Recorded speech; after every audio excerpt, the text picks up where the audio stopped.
اس لیے مکاشفہ کی کتاب اس کے 21ویں باب کی 8 آیت میں لکھا ہے، مگر بزدلوں اور بے ایمانوں اور گھنونے لوگ اور خونیوں اور حرام کاروں اور جادوگروں اور بت پرستوں اور سب جھوٹوں کا حصہ آگ اور گندھک سے جلنے والی جھیل میں ہوگا۔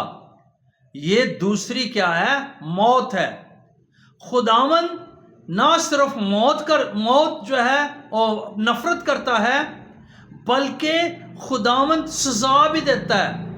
یہاں پر ایک لفظ لکھا مگر بزدل بھی، یعنی جو بزدل ہیں، جو خداوند کے کام نہیں کرتے، خدمت نہیں کرتے، ایماندار ہیں، کسی کو خوشخبری نہیں سناتے، خدا کا کلام شرماتے ہیں، ڈرتے ہیں، بزدلی ان کی زندگی میں ہے۔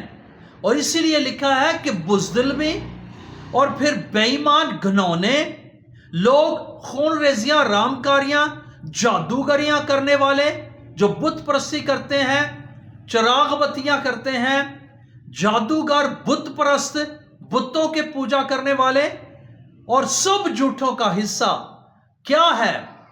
خدا کی نظر میں خدا ان کے لیے آگ اور گندھک سے جلنے والی جو جھیل ہے، ان کا کیا ہے؟ حصہ وہاں پر ہوگا، اور وہ اس آگ کی جھیل میں بھیج دیے جائیں گے، جو کیا ہے؟ دوسری موت ہے۔